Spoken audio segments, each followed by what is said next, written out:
This is the Shadowborn Apostle, Ashnod, the Uncaring commander deck. So first things first, we got to go over the commander. Our commander is Ashnod, the Uncaring. She reads: Death Touch. Whenever you activate an ability of an artifact or creature that isn't a mana ability, if one or more permanents were sacrificed to activate it, you may copy that ability. You may choose new targets for the copy.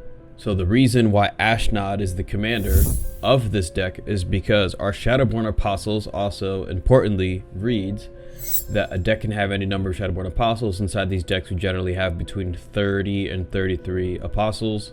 We can pay a black mana to sacrifice 6 creatures named Shadowborn Apostle, and then we get to search our library for a demon creature card, put it onto the battlefield, and then shuffle.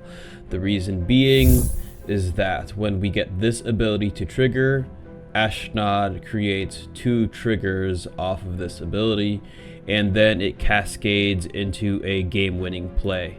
Generally speaking, just one activation ends the game, and we'll go over that in depth during this video. But first, we're going to go over the deck, and every single pile over here is a different feature of the deck, and when we bring everything together, you guys will understand how to play this, so you can decide whether you want to build this deck or not. Keep in mind that the deck list is inside the Discord, and all you need to do is join the Discord, and then you get access to the deck list under the YouTube video deck list tab.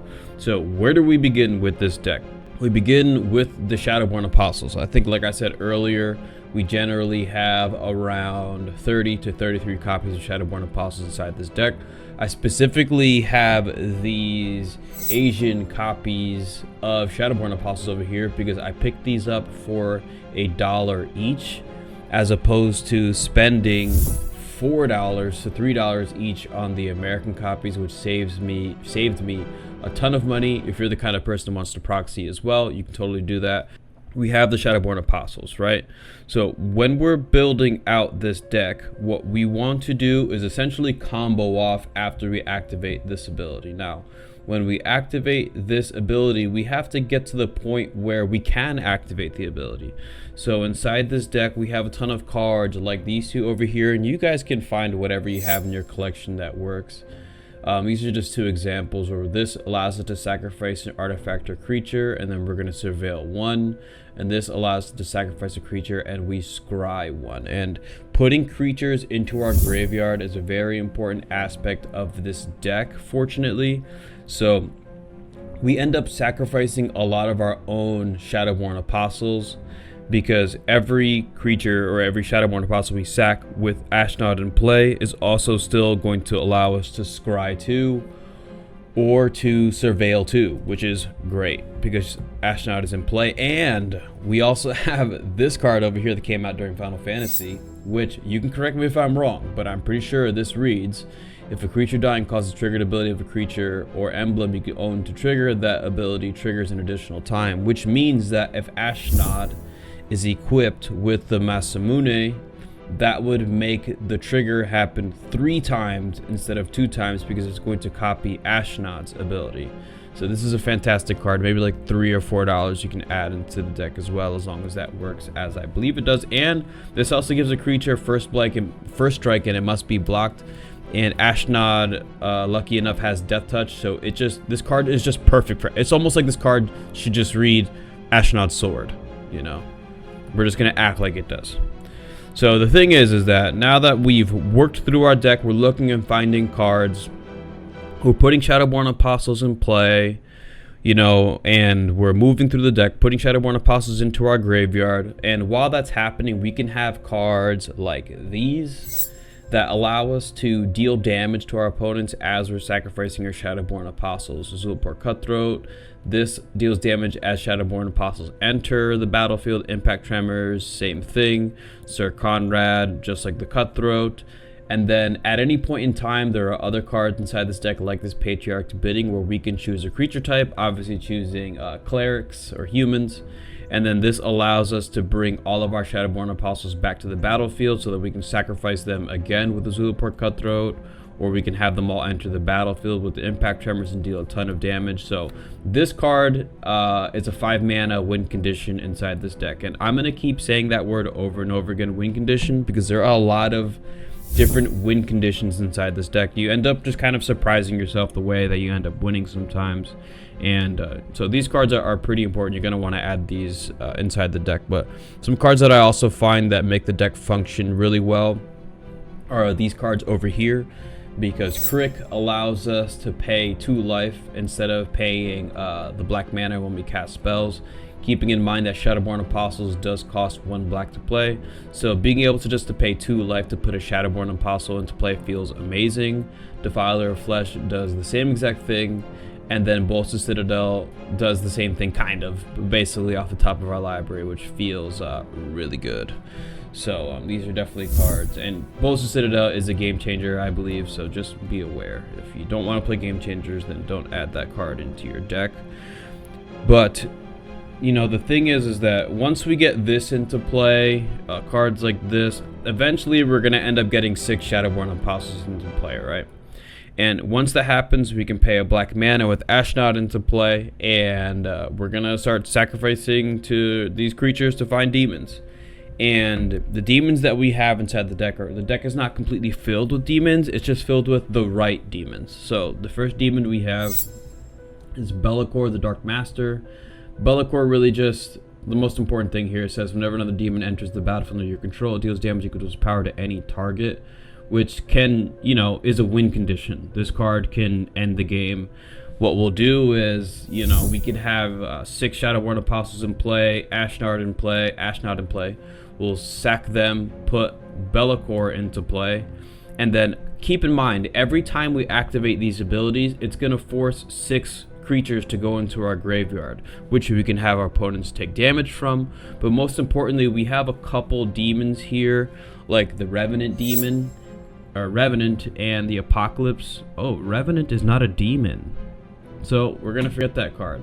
Like the Apocalypse demon that says Apocalypse demon's power and toughness are equal to the number of cards in your graveyard.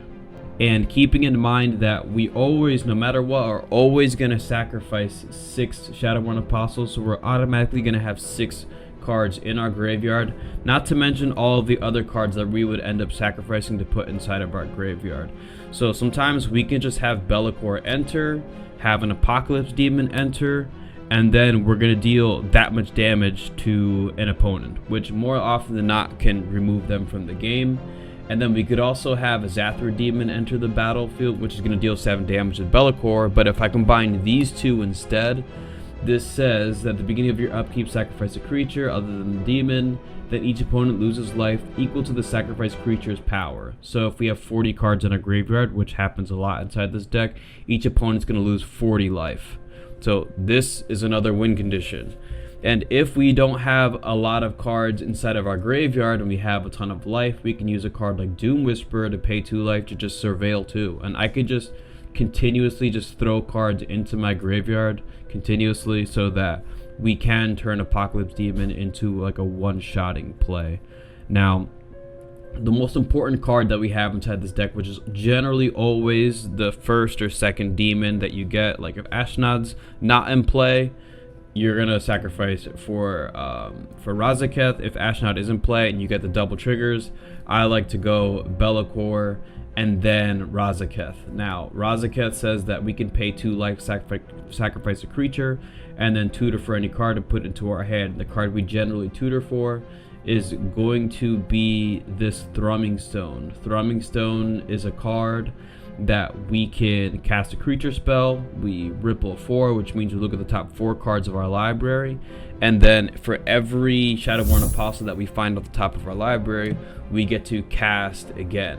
So if I find a Shadowborn Apostle, it gets cast, I ripple 4. If I look at the top 4, find another one, it gets cast, I ripple 4. I look at the top 4, if I find another one, I cast it, and just so on and so forth. There's a video on the channel that I'll link right here that you guys can watch this combo kind of go off in an actual Magic the Gathering game. So we generally look for these 2 cards because this card really allows the deck to open up, because as we're putting more Shadowborn Apostles into play, if we have the Ardent or the Impact Tremors in play, each opponent's going to be taking 1 damage as they enter the battlefield, which can be game winning.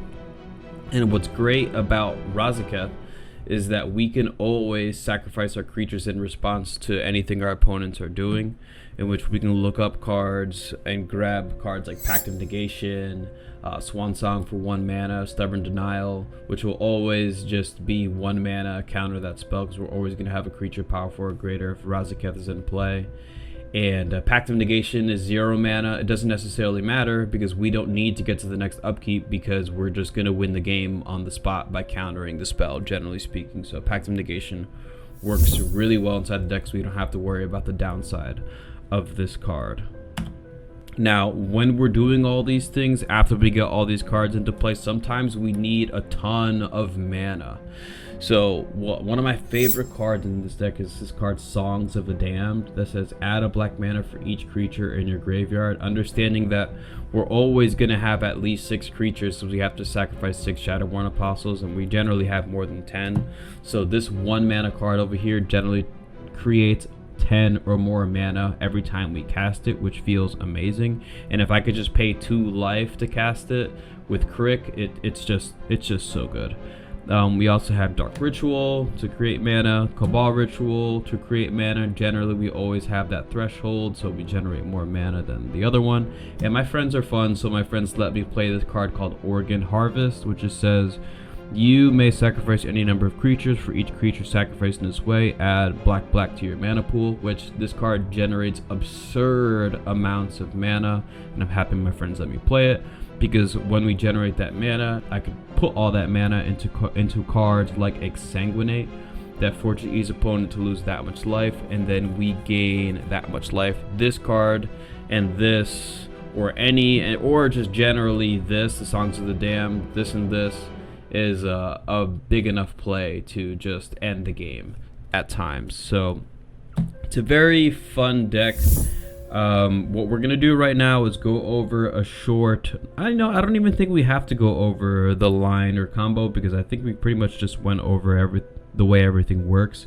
If you guys have any questions, you can let me know in the comment section.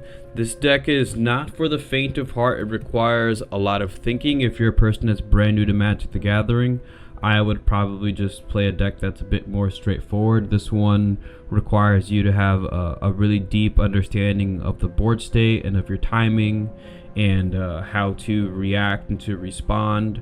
But if you're someone that has the brain power to pilot this deck, it's incredibly rewarding, and it feels like just like a ticking time bomb. Like, it just feels so good to know, like, if I get this ability off one time, it adds like a level of stress to the game that's fun for you and fun for your opponents, because it feels like everybody needs to stop you as quickly as possible or remove you from the game as quickly as possible. And when I play, I enjoy that type of stress when I'm playing the game. To me, I think it's fun, and I laugh a lot when people stop me from winning the game. I think it's a fun time. So that's what I think about Ashnod. Keep in mind that the deck list is inside the Discord, so you can head to the Discord and find the deck list over there, okay?